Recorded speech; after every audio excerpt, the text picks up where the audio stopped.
الله. إن الحمد لله نحمده ونستعينه ونستغفره ونعوذ بالله من شرور أنفسنا ومن سيئات أعمالنا. من يهده الله فلا مضل له ومن يضلله فلا هادي له. وأشهد أن لا إله إلا الله وأشهد أن محمدا عبده ورسوله. يا أيها الذين آمنوا اتقوا الله حق تقاته ولا تموتن إلا وأنتم مسلمون. يا أيها الناس اتقوا ربكم الذي خلقكم من نفس واحدة وخلق منها زوجها وبث منهما رجالا كثيرا ونساء. واتقوا الله الذي تساءلون به والأرحام إن الله كان عليكم رقيبا. يا أيها الذين آمنوا اتقوا الله وقولوا قولا سديدا يصلح لكم أعمالكم ويغفر لكم ذنوبكم ومن يطع الله ورسوله فقد فاز فوزا عظيما. أما بعد فإن خير الحديث كتاب الله وخير الهدي هدي محمد صلى الله عليه وسلم وشر الأمور محدثاتها وكل محدثة بدعة وكل بدعة ضلالة وكل ضلالة في النار. فقد قال الله تبارك وتعالى في كلامه المجيد والفرقان الحميد. أعوذ بالله من الشيطان الرجيم. بسم الله الرحمن الرحيم. وقال الله عز وجل قل إن صلاتي ونسكي ومحياي ومماتي لله رب العالمين. وقال الله تبارك وتعالى ألا إن أولياء الله لا خوف عليهم ولا هم يحزنون الذين آمنوا وكانوا يتقون. وقال الله عز وجل إياك نعبد وإياك نستعين. وقال النبي صلى الله عليه وسلم من ذبح لغير الله قال رب اشرح لي صدري ويسر لي أمري واحلل عقدة من لساني يفقهوا قولي. ربي زدني علما ربي زدني علما اللهم ربي زدني علما. سبحانك لا علم لنا إلا ما علمتنا إنك أنت العليم الحكيم. لا يكلف الله نفسا إلا وسعها لها ما كسبت وعليها ما اكتسبت. ربنا لا تؤاخذنا إن نسينا أو أخطأنا ربنا ولا تحمل علينا إسرا كما حملته على الذين من قبلنا ربنا ولا تحملنا ما لا طاقة لنا به واعف عنا واغفر لنا وارحمنا أنت مولانا فانصرنا على القوم الكافرين. محترم حاضرین جمعہ، دینی اور ملی بھائیوں، عزیز بچوں، پردہ نشین خواتین اسلام، میری معزز اسلامی ماں اور بہنیں، تمام تعریف حمد و ثنا کبریائی و بڑائی اس وحدہ لا شریک خالق کائنات مالک ارض و سما کے لیے، جس نے ہم بنی و انسانوں کو اس روئے زمین کے اندر مبعوث کیا، اس روئے زمین کے اندر پیدا کیا.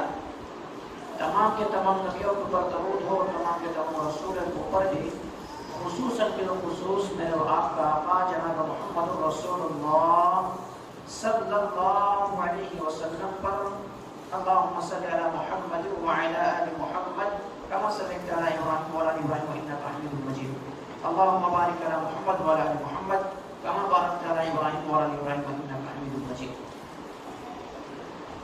محترم سامعین کرام، میں نے آپ حضرات کے سامنے قرآن مقدس سے چند آیتیں تلاوت کی ہے۔ پہلی آیت جو آپ حضرات کے سامنے پیش کی گئی ہے وہ سورہ انعام سے ہے اور آیت 165 ہے۔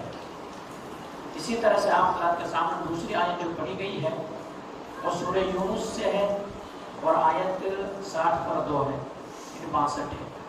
اسی طرح سے آپ حضرات کے سامنے سورہ فاتحہ سے بھی ایک آیت تلاوت کی گئی ہے اور ایک حدیث کا ٹکڑا آپ حضرات کے سامنے پیش کیا گیا ہے جو کہ مسلم کے اندر موجود ہے۔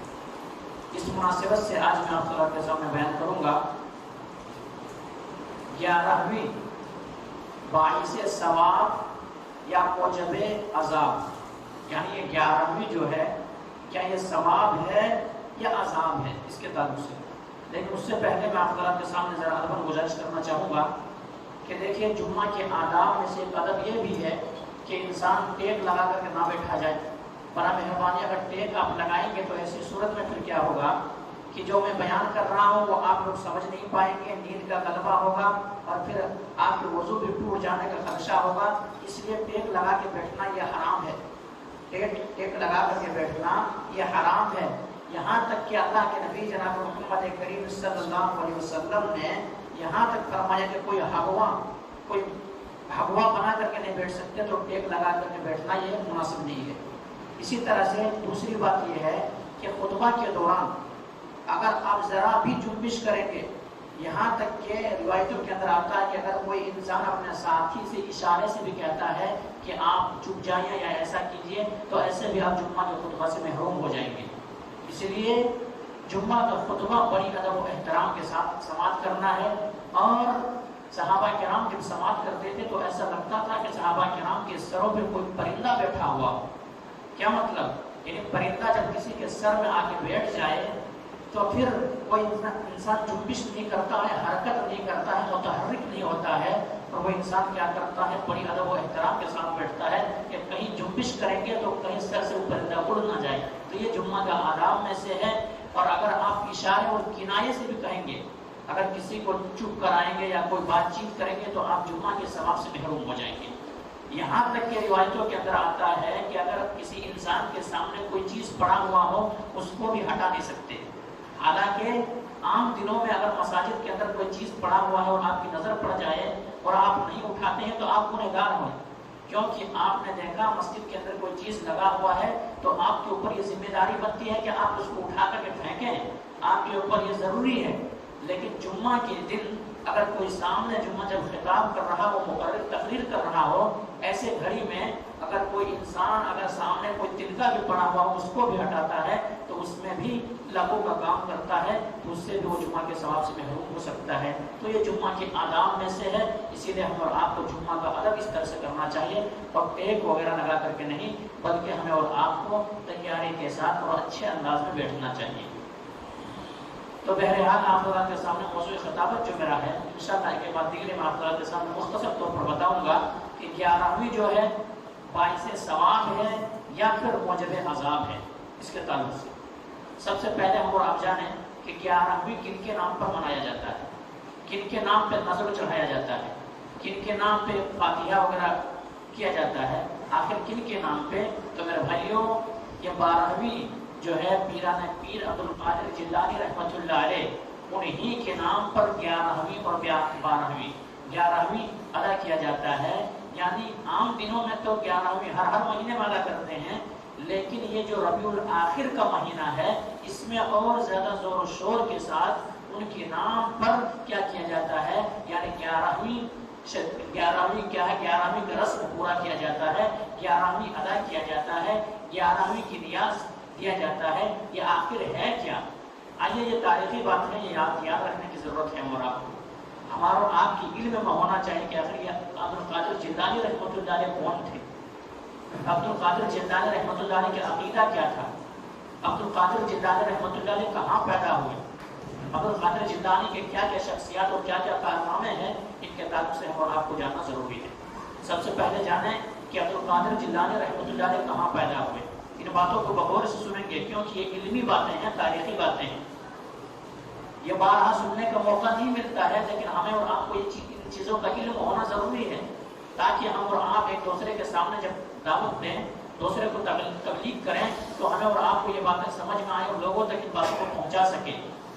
تو شیخ عبد القادر جیلانی علیہ الرحمہ جو ہے یہ بغداد ایک شہر ہے، وہیں میں سے ذرا ہٹ کر کے ایک شہر ایک قصبہ ہے جیلانی کے نام سے جانے جاتا ہے، جیلان۔ اس شہر کے اندر عبد القادر جیلانی رحمۃ اللہ علیہ پیدا ہوئے۔ ان کے پیدائش کا جو تاریخ ہے 471 ہجری، 471 ہجری میں عبد القادر جیلانی رحمۃ اللہ علیہ اس دنیا کے اندر آتے ہیں۔ عبد القادر جیلانی رحمۃ اللہ علیہ پیدا ہوتے ہیں۔ عبد القادر جیلانی رحمۃ اللہ علیہ کیا ہے شہر جیلان کے اندر پیدا ہوتا ہے 471 ہجری میں۔ اسی طرح سے عبد القادر جیلانی رحمۃ اللہ علیہ 90 سال کی تقریباً عمر پا کر کے 90 سال کی عمر پا کر کے عبد القادر جیلانی رحمۃ اللہ علیہ وفات جو پاتے ہیں، وفات کا سن جو ہے یعنی 561 ہجری میں وہ وفات کر جاتے ہیں، وفات پا جاتے ہیں۔ یہ عبد القادر جیلانی رحمۃ اللہ علیہ کی مختصر تاریخ پیدائش اور وفات ہے۔ اسی طرح سے عبد القادر جیلانی رحمۃ اللہ علیہ الحمدللہ ایک موحد تھے، ایک اچھے انسان تھے، اور انہوں نے کئی ایسی چیزوں کو بیان کیا ہے جو ہمارے بھائی جب سنیں گے تو پتہ چلے گا کیا واقعی معنوں میں عبد القادر جیلانی کا عقیدہ یہی تھا۔ عبد القادر جیلانی رحمۃ اللہ علیہ کے تعلق سے لوگ یہ کہتے ہیں کہ انہوں نے کئی کتابیں لکھی ہیں، لیکن صرف عبد القادر جیلانی رحمۃ اللہ علیہ کے تعلق سے جو کتابیں انہوں نے لکھی ہے، جو تصانیف انہوں نے کی ہے، ان کے صرف 4 کتابیں ہیں۔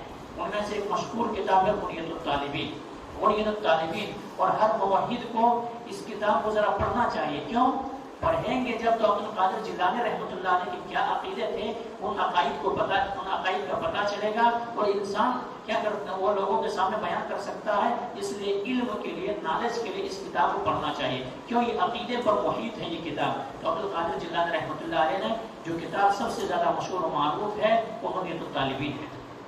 اسی طرح سے ہمارے بعض بھائی کہتے ہیں کہ عبد القادر جیلانی رحمۃ اللہ علیہ کی شان میں کیا کرتے ہیں، غلو کرتے ہیں، گستاخی نہ کر کے غلو کرتے ہیں، اور جب کسی انسان کی شان میں غلو کیا جائے وہیں سے پھر الوہیت کا مقام پا جاتا ہے، اور وہیں سے کیا انسان بکنا شروع کر دیتا ہے۔ اس لیے اللہ کے نبی جناب محمد کریم صلی اللہ علیہ وسلم جب اس دنیا سے جا رہے تھے تو اس وقت نبی کریم صلی اللہ علیہ وسلم کہہ رہے تھے اتخذوا قبور انبیاء مساجد۔ دیکھو یہود و نصارہ نے کیا کیا کہ اپنے انبیاء کرام کی قبروں کو کیا میرا گاہ بنا لیا، لیکن میرے قبروں کو تم ایسا مت بنانا۔ عبدہ و رسولہ، میں اللہ کا بندہ اور اس کے رسول ہوں، بس اتنا ہی مجھے کہو، اتنا ہی مجھے کہو، کیونکہ اللہ کے نبی جناب محمد کریم صلی اللہ علیہ وسلم کو اس بات کا علم تھا۔ آپ نبی کریم صلی اللہ علیہ وسلم جانتے تھے کہ اگر محبت میں غلو کیا گیا پھر انسان کے بجائے الوہیت کے مقام پر لا کر کے بٹھا دیتا ہے۔ تو یہی عبد القادر جیلانی رحمۃ اللہ علیہ کے شان میں لوگوں نے جب غلو کیا، اور غلو کرنے کی وجہ سے طرح طرح کے کرامات ان کی طرف منسوخ کر دیے۔ تو بہرحال عبد القادر جیلانی رحمۃ اللہ علیہ نے 4 تصانیف کی ہے، ان میں سے جو ایک ہے مشہور و معروف کتاب ہے بنیۃ الطالبین ہے۔ عبد القادر جیلانی رحمۃ اللہ علیہ کا عقیدہ کیا تھا؟ عبد القادر جیلانی رحمۃ اللہ علیہ کا عقیدہ یہ تھا جیسا کہ آج ہمارا اور آپ کا عقیدہ ہے کہ ہمارے اور آپ کے عقیدے ہم جب کوئی گناہ کے کام کرتے ہیں تو ہمارا ایمان گھٹ جاتا ہے، ایمان کے اندر جنگ لگ جاتا ہے۔ اگر نیکی کے کام کرتے ہیں تو ہمارے ایمان کے اندر بڑھوتری پیدا ہو جاتی ہے۔ تو ایمان جو ہے شیخ عبد القادر جیلانی رحمۃ اللہ علیہ کا بھی یہی عقیدہ تھا، اور وہ دلائل کے طور پر قرآنی آیات پیش کرتے تھے۔ ذکر اللہ وجلت قلوبہم، کہ جب انسان کے سامنے بیان کی جاتی ہے تو کیا کیا جاتا ہے؟ زادتہم ایمانا وعلی ربہم یتوکلون، تو ان کے ایمان کے اندر بڑھوتری پیدا ہو جاتی ہے، ان کے ایمان کے اندر زیادتی پیدا ہو جاتی ہے، اور اللہ رب العالمین کو خوف سے لرزہ برزان ہو جاتے ہیں، اللہ تبارک و تعالیٰ سے ڈرنے لگتے ہیں۔ تو یہ عبد القادر جیلانی رحمۃ اللہ کا یہ عقیدہ تھا۔ اسی طرح سے آج عبد القادر جیلانی رحمۃ اللہ کا مصیبت میں کوئی انسان پھنس جائے، غم میں کوئی انسان پھنس جائے، کوئی پریشانی ان کی زندگی میں آ جائے تو فوراً کہتے ہیں یا غوث اعظم، یا عبد القادر جیلانی، اس طرح سے وہ کیا کرتے ہیں، ندا لگاتے ہیں، آواز لگاتے ہیں. لیکن عبد القادر جیلانی رحمۃ اللہ علیہ کا یہ عقیدہ تھا.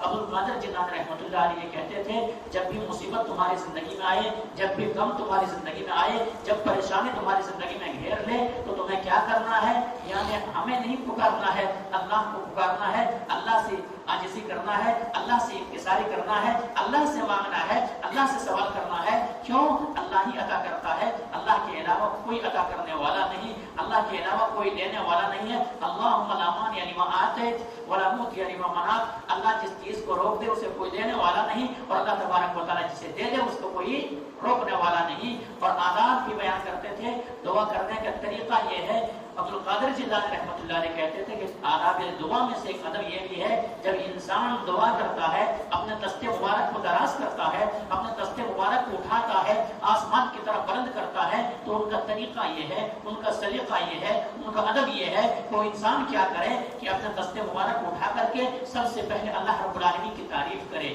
سب سے پہلے اللہ کے لیے آداب دعا میں سے ہے، سب سے پہلے اللہ رب العالمین کی تعریف کرے، حمد کرے، ستائش کرے، جیسے لائق ہے اس طرح سے تعریف کرے اللہ رب العالمین کی. پھر یہ تعریف کرنے کے بعد پھر نبی کریم صلی اللہ علیہ وسلم کے اوپر درود بھیجا جائے. نبی کریم صلی اللہ علیہ وسلم کے اوپر درود بھیجا جائے، درود ابراہیمی پڑھا جائے. اس کے بعد کیا ہے، دعا کیا جائے. یہ آداب دعا میں سے یہ ہے. تو عبد القادر جیلانی رحمۃ اللہ علیہ تو کہہ رہے ہیں کہ آداب دعا یہ ہے، مانگنے کا سلیقہ یہ ہے، مانگنے کا طریقہ یہ ہے، مانگا اس طرح سے جائے، سوال اس طرح سے کیا جائے، رب سے اس طرح سے عاجزی کیا جائے، یہ بتا رہے ہیں. اور عبد القادر جیلانی رحمۃ اللہ علیہ حدیث کو آگے لاتے ہیں کہ جس دعا کے اندر کوئی انسان درود نہیں پڑھتا ہے تو یہ دعا قبول ہی نہیں کی جاتی ہے، رد کر دی جاتی ہے. کیونکہ جب تک کہ اللہ رب العالمین کی تعریف کے بعد نبی کے اوپر اگر درود نہ بھیجا جائے، نبی کے اوپر اگر درود نہ پڑھا جائے تو وہ کیا ہے، دعا قابل قبول نہیں ہے، آسمان تک اٹھایا ہی نہیں جاتا ہے، آسمان تک اٹھایا ہی نہیں جاتا ہے. تو اس سے تو ان کے عقیدے کا پتہ چلا. دوسری بات کا علم جو ہوا کہ ہمیں اور آپ کو اگر دعا کرنا چاہیے تو سب سے پہلے اللہ رب العالمین کی شان بیان کرنا چاہیے، اللہ کی تعریفیں کرنا چاہیے. اس کے بعد نبی کے اوپر درود پڑھنا چاہیے، درود بھیجنا چاہیے. اگر درود دعاؤں کے اندر نہیں پڑھا جائے گا، اگر درود نہیں کہیں گے تو آپ کی جو دعا ہے وہ آسمان تک اٹھایا ہی نہیں جائے گا، اٹھایا ہی نہیں جائے گا. اس لیے میں آپ کو ایک مثال کے طور پر مثال دے کر کے آگے وہ بات کروں گا، کیونکہ مختصر وقت ہے اور ایک حالات کی زندگی کے تعلق سے بتانا بہت ہی کیا ہے، یہ موضوع بہت وسعت ہے، بڑی طویل ہے. میں آپ کو ایک مثال دوں. اگر ایک انسان ایسا درود اگر نہیں پڑھتا ہے دعا کے اندر تو ان کی کیا ہے، دعا قبول نہیں ہوتی ہے. اس لیے آپ جنازے کی نماز بھی جب پڑھیں گے تو وہاں پر بھی آپ کو درود پڑھنے کا حکم ملے گا، وہاں پر بھی درود پڑھنے کا آپ کو حکم ملے گا. کیا مطلب؟ جب تک کہ اس کے اندر بھی اگر درود نہیں پڑھا گیا ہے، آسمان کیا ہے، باب الہی تک ان کے دعا کو پہنچایا ہی نہیں جاتا ہے، وہاں تک پہنچتا ہی نہیں ہے. تو یہ آداب میں سے ایک ادب ہے. عبد القادر جیلانی رحمۃ اللہ علیہ کہتے تھے. اسی طرح سے عبد القادر جیلانی رحمۃ اللہ علیہ کا یہ عقیدہ تھا. انہوں نے یہ کہا ہے کہ دیکھیے کہ قرآن و حدیث کو ہی پکڑنا. کیوں؟ اگر تم صحابہ کرام جس طریقے پہ چلے اسی طریقے پہ چلنا، کیونکہ صحابہ کرام ہی کی زندگی ہمارے لیے اسوہ و نمونہ ہے، ہمارے لیے وہی طریقہ بہتر طریقہ ہے. صحابہ کرام کے جو طریقے تھے اسی طریقے پہ چلنا. کیونکہ فَإِنْ آمَنُوا بِمِثْلِ مَا آمَنْتُمْ بِهِ فَقَدِ اهْتَدَوْا وَإِنْ تَوَلَّوْا فَإِنَّمَا هُمْ فِي شِقَاقٍ. تمہیں اسی طرح سے ایمان لانا ہے جس طرح سے صحابہ کرام نے ایمان لایا. اگر تم ایسا ایمان نہیں لاؤ گے پھر کیا ہوگا، تم راہ حق سے بھٹک جاؤ گے. تو صحابہ کرام کے طریقے پہ چلنا ہے. اور عبد القادر جیلانی رحمۃ اللہ علیہ نے آگے چل کے اپنے تصانیف کے اندر، اپنے کتاب کے اندر انہوں نے لکھا ہے، تحریر فرمایا ہے، اس چیز کو نوٹ کیا ہے، اس چیز کو محفوظ کیا ہے اور کہا ہے دیکھو سب سے زیادہ جو صحابہ کرام کے طریقے پر جو چلیں گے ان سے لوگ بغض رکھیں گے، بدعتی بغض رکھیں گے، بدعتی طرح طرح کی باتیں کہیں گے. تو دیکھیے اس کو کھاتے میں نہیں لانا ہے بلکہ اپنا کام کرتے جانا ہے. تو یہ عبد القادر جیلانی رحمۃ اللہ علیہ کی کیا ہے، یہ عقیدہ ہے، یہ طریقہ ہے، یہ عبد القادر جیلانی رحمۃ اللہ کا طریقہ ہے. تو میرے بھائیوں، تو بھلا عبد القادر جیلانی رحمۃ اللہ علیہ اس طرح سے باتیں کہاں کہہ سکتے تھے؟ حالانکہ وہ جانتے تھے کہ ایسا ہے کہ اس طرح سے ہمارے شان میں غلو کیا جائے گا یا کیا کیا جائے گا. لیکن اللہ کے اوپر انہوں نے کتابیں تصنیف کی ہے، انہوں نے لکھا ہے. لیکن ہمارے پاس بھائی ہیں جو عبد القادر جیلانی رحمۃ اللہ علیہ کے نام لے کر کے طرح طرح کے خرافات کرتے ہیں. اور مسلمانوں کا کوئی ایسا مہینہ نہیں ہے، اسلامی کیلنڈر کا کوئی ایسا مہینہ نہیں ہے، اسلامی کیلنڈر کا کوئی ایسا مہینہ نہیں ہے جس مہینے کے اندر بدعت و خرافات ایجاد نہ کر لیا گیا ہو، جس مہینے کے اندر بدعت و خرافات ایجاد نہ کر لیا گیا ہو۔ اس سے پہلے کا جو مہینہ گزرا 12 ربیع الاول کے نام سے بدعت و خرافات کیا گیا، یہ مہینہ جو آ رہا ہے اس پہ عبد القادر جیلانی رحمۃ اللہ علیہ کے نام پہ کیا ہے، لوگ طرح طرح کے بکرے وغیرہ ذبح کر رہے ہیں، ان کے نام پہ کیا ہے نیاز فاتحہ کر رہے ہیں، حالانکہ یہ تمام ساری چیزیں جو ہوں گے اللہ رب العالمین کے لیے ہوں گے، اللہ رب العالمین کے لیے ہوں گے۔ اسی لیے اللہ تبارک و تعالیٰ نے دو انداز میں نبی اکرم جناب محمد رسول اللہ صلی اللہ علیہ وسلم کی زبان اطہر سے کہلوا دیا ہے کہ اے نبی جناب محمد کریم صلی اللہ علیہ وسلم، آپ اعلان کر دیجئے، آپ کہہ دیجئے، آپ لوگوں کو بتا دیجئے، قل ان صلاتی، میری نماز، ونسکی، میری قربانی، ومحیایا، میرا جینا، ومماتی للہ رب العالمین، اور میرا مرنا سب اللہ رب العالمین کے لیے ہے۔ تو نظر نیاز بھی جو ہوں گے، قربانی بھی جو ہوں گے، مالی عبادات جو ہوں گے، بدنی عبادات جو ہوں گے، تمام سارے عبادتیں جو ہوگی وہ صرف اور صرف اللہ رب العالمین کے لیے ہوں گے، اللہ تبارک و تعالیٰ کی رضا کے لیے ہوں گے، اللہ تبارک و تعالیٰ کی خوشنودی کے لیے ہوں گے، اللہ کو خوش کرنے کے لیے ہوں گے۔ اور اگر وہی چیز غیر اللہ کو دے دیں گے، غیر اللہ کے لیے وہی کام کیا جائے گا، تو یہی چیز میرے بھائی کیا ہے، یہی چیز شرک ہے، یہی چیز صرف شرک ہے۔ اسی لیے اللہ کے نبی جناب محمد کریم صلی اللہ علیہ وسلم کی زبان اطہر سے یہ بات کے علاوہ دیا گیا کہ قل ان صلاتی ونسکی ومحیایا ومماتی للہ رب العالمین۔ یہی نہیں میرے بھائیوں، بلکہ ہر نماز کے اندر ایک انسان یہی دعا کرتا ہے، ہر نماز کے اندر یہی پڑھتا ہے، اقرار کرتا ہے، کہتا ہے التحیات للہ والصلوات، التحیات للہ والصلوات والطیبات والسلام علیک ایھا النبی ورحمۃ اللہ وبرکاتہ، السلام علینا وعلی عباد اللہ الصالحین، کہ میرے مالی عبادات، بدنی عبادت، جتنے سارے عبادتیں ہیں سب اللہ رب العالمین کے لیے، کس کے لیے ہے؟ سب اللہ رب العالمین کے لیے ہے۔ نماز کے اندر تو یہ اقرار کرتا ہے، نماز کے اندر تو یہ کہتا ہے، نماز کے اندر تو یہ دو انداز میں دعا کرتا ہے، اور ہر آدمی چاہے کوئی بھی مذہب کا ہو، کوئی بھی مسلک کا ہو، ہر کوئی یہ دعا پڑھتا ہے تشہد کے اندر التحیات للہ۔ تمام ساری عبادتیں، چاہے مالی عبادتیں ہوں، بدنی عبادتیں ہوں، کوئی بھی عبادتیں ہوں، سب اللہ رب العالمین کے لیے ہے۔ لیکن جب باری آتی ہے تو پھر غیر اللہ کے نام پر نظر نیاز کیا جاتا ہے، غیر اللہ کے نام پر نظر نیاز کیا جاتا ہے۔ حالانکہ اسی کے تعلق سے اللہ کے نبی جناب محمد کریم صلی اللہ علیہ وسلم فرمایا من ذبح لغیر اللہ، جس انسان نے غیر اللہ کے نام پر ذبح کیا، جس انسان نے غیر اللہ کے لیے ذبح کیا، اس انسان کے اوپر لعنت ہو، اللہ کی لعنت ہو، پھٹکار ہو ایسے انسان کے اوپر۔ تو یہ چیزیں ہیں میرے بھائی عبد القادر جیلانی رحمۃ اللہ علیہ کے تعلق سے کہا جاتا ہے۔ یوں ہی نہیں میرے بھائی، بلکہ مصیبت آئے، غم آئے، پریشانی آئے تو اللہ کو چھوڑ کر کے غیر اللہ ہی کو پکارا جاتا ہے، اور عبد القادر جیلانی رحمۃ اللہ علیہ کے نام لے کر کے پکارا جاتا ہے۔ حالانکہ نماز کے اندر آ کے تسلیم کرتا ہے، نماز کے اندر وہ پڑھتا ہے ایاک نعبد و ایاک نستعین، اے اللہ ہم تیری ہی عبادت کرتے ہیں اور تجھ ہی سے مدد چاہتے ہیں، تجھ ہی سے مدد کا طالب ہیں، اے اللہ تجھ ہی سے سوال کرتے ہیں، اے اللہ میں مصیبت میں پھنس گیا ہوں، پریشانی میں پھنس گیا ہوں، زندگی میں آزمائشیں آ گئی ہے، غم آ گئی ہے، دکھوں سے لاچار ہو گیا ہوں، تو اے اللہ اس سے تو بچانے کے لیے تو ہی کافی ہے۔ ایاک نعبد و ایاک نستعین، اے اللہ ہم تیری ہی عبادت کرتے ہیں اور تجھ ہی سے مدد چاہتے ہیں۔ تو یہ چیز نماز کے اندر تو یہ اقرار کر رہے ہیں، لیکن جب باہر آئے تو پھر یہ کہتے ہیں نہیں فلاں کہ اللہ بھی اولاد دے سکتا ہے، اور عبد القادر جیلانی رحمۃ اللہ علیہ کے پاس جائیں اور وہاں سے جا کے جب مانگیں، جا کے سماعت کریں، منتیں کریں، مزار کے اندر جا کر کے کیا کریں، چادر وغیرہ چڑھائیں، ان کے نام پہ نیاز دیں، ان کے نام پر بکرا کاٹیں، تو کیا پھر یہ ہوگا کہ وہ بھی عطا کرتے ہیں، وہ بھی عطا کرتے ہیں۔ اور دیکھیں میرے بھائی، اگر ایک انسان ایسا زمانیہ جاہلیت سے پڑھ کر کے ہمارے مسلمانوں میں یہ عقیدہ آ گیا ہے، اللہ ان لوگوں کو نیک ہدایت دے، اللہ لوگوں کو عقل سلیم دے، اللہ تبارک و تعالیٰ کا صحیح ہدایت دے۔ میں ایک بار دیکھا ایک آدمی کے پاس 2 بکرا ہے، واقعی معنوں میں زندگی میں سابقہ پڑا، 2 بکرا ہے، ایک قربانی کے لیے ہے اور 11ویں کے لیے، ایک بکرا 11ویں کے لیے رکھا ہوا ہے اور ایک قربانی کے لیے رکھا ہوا ہے۔ اتفاق سے میں اور ہمارے ایک مسلم دونوں مل کر کے خریدنے کے لیے، بکرا قربانی کے لیے خریدنے کے لیے گئے تو اتفاق سے ایسا ہوا کہ ایسا کیا جائے کہ بکرا کو جو 11ویں کے لیے رکھا ہوا تھا وہ بکرا پسند آ گیا، تو انہوں نے کہا یہ بکرا آپ مجھے دے دیں، اس کو میں خرید لیتا ہوں۔ حقیقی معنوں میں جھوٹ نہیں، واللہ یہ بتا رہا تھا کہ عبرت حاصل کریں میں اور آپ۔ تو کیا کہا اس کو میں نہیں بیچ سکتا ہوں، یہ تو 11ویں کے لیے میں نے رکھا ہے، 11ویں کے لیے یہ رکھا ہے، اس لیے 11ویں کا بکرا اگر ہم بیچیں گے ہمارے اوپر مصیبتیں آ جائے گی، پریشانیاں آ جائے گی، عبد القادر جیلانی رحمۃ اللہ علیہ ناراض ہو جائیں گے اور پتہ نہیں کیا کیا مصیبتیں ہماری زندگی میں آئے گی، اس لیے اس کو نہیں بیچ سکتا ہوں۔ لیکن دوسرا بکرا ہے، اگر آپ چاہیں تو وہ لے لیں، اس کو میں قربانی کے لیے رکھا تھا لیکن آپ اصرار کر رہے ہیں، آپ کہہ رہے ہیں تو آپ اس کو لے کے چلے جائیں۔ اللہ اکبر، یہ چیز ہے میرے بھائیوں۔ تو وہی چیز، آئیے میں ایک مثال دے کر کے اپنے بات کو ختم کروں گا کیونکہ وقت کی قلت ہے۔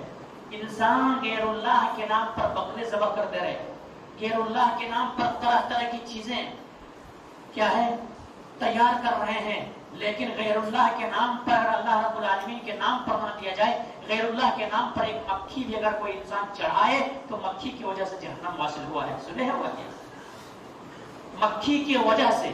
اس روایت کو بعض لوگوں نے مرسل کہا ہے، بعض نے صحیح قرار دیا ہے، لیکن بڑے بڑے اکابر علماء جو ہمارے ہیں ابن عثیمین وغیرہ، انہوں نے کہا ہے کہ یہ روایت جو ہے موقوف روایت ہے۔ موقوف روایت سب سے پہلے جانے کے کسے کہا جاتا ہے؟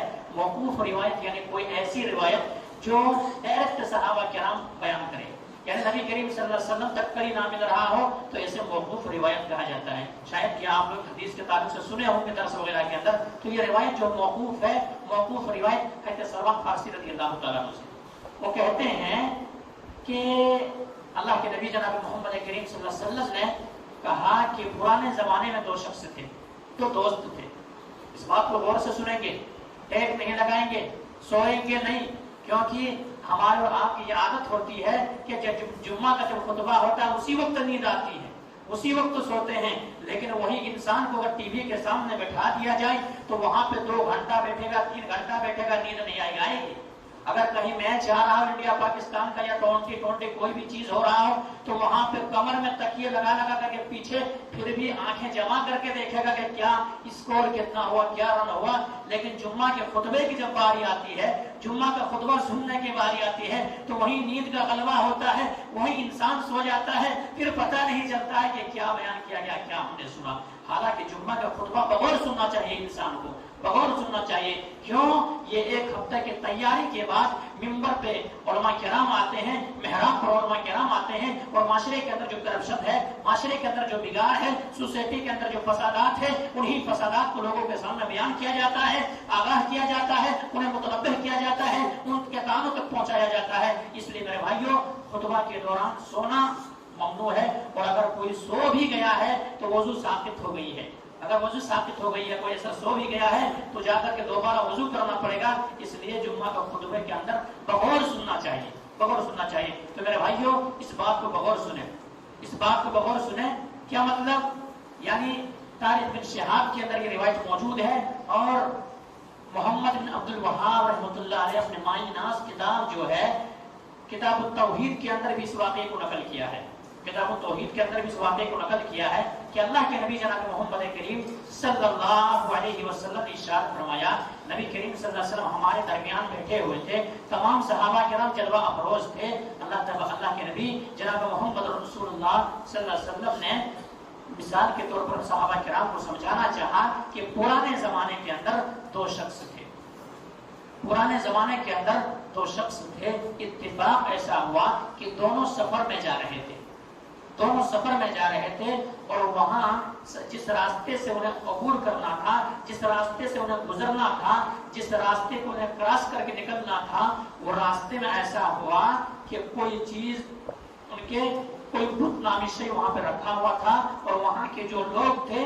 جب تک وہاں کچھ چڑھا نہ دیا جائے، جب تک کہ ان کو بتوں کو خوش کرنے کے لیے کوئی چیز نذرانے کے طور پر، نیاز کے طور پر جب تک ان کے سامنے چڑھا نہ دیا جائے، ان کا یہ اصول تھا کوئی بھی وہ راستے سے نکل نہیں سکتا تھا، کوئی بھی وہ راستے سے گزر نہیں سکتا تھا، کوئی بھی وہ راستے کو پار نہیں کر سکتا تھا۔ تو یہ دونوں دوست جا رہے تھے، ان دونوں کے پاس کچھ تھا بھی نہیں۔ آخرکار وہاں کے لوگ پکڑ لیے، اور پکڑ لینے کے بعد کہنے لگے کہ ایسا کرتے ہیں کہ ہمارے بتوں کو خوش کرنے کے لیے ان کے سامنے نیاز چڑھانا پڑے گا، ان کو رضا کے لیے کوئی نہ کوئی شے دینا پڑے گا، کوئی نہ کوئی چیز دینا پڑے گا۔ ان میں سے کہا کہ ہمارے پاس تو کوئی شے نہیں ہے، ہمارے پاس تو کوئی چیز نہیں ہے، ہم آخر کیا چڑھائیں گے؟ ہم خود مسافر آدمی ہے، کئی دن کے سفر پہ ہیں اور سفر کر رہے ہیں، ہمارے سفر جاری ہے، ہم کہاں مسافر آدمی ہے، ہمیں کلاش و فقیر آدمی ہے، ہم کہاں آپ کو دے سکتے ہیں؟ ایسا نہیں ہو سکتا ہے۔ کہا یہ ہمارا اصول ہے، یہ ہمارا ایجنڈا ہے، جب تک تم اصول کو، اگر اصول پہ چلنا ہے، راستے کو عبور کرنا ہے، راستے سے گزرنا ہے تو ہمارے اصول پر چلنا ہوگا، اگر راستہ اڑنا تمہیں پھر واپس چلا جانا ہے۔ آخرکار دونوں میں بات ہونے لگی، کیا کرتے ہیں، کیا چڑھائیں گے؟ بھیا کوئی چیز ہے ہی نہیں ہمارے پاس۔ انہی لوگوں نے مشورہ دیا کہ دیکھو ہم بھی اتنا ظالم نہیں ہیں کہ تمہیں تمہارے اوپر ظلم کریں، زیادتی کریں، لیکن ہمارے بت ناراض ہو جائیں گے، اس لیے کچھ نہ کچھ تو چڑھانا پڑے گا۔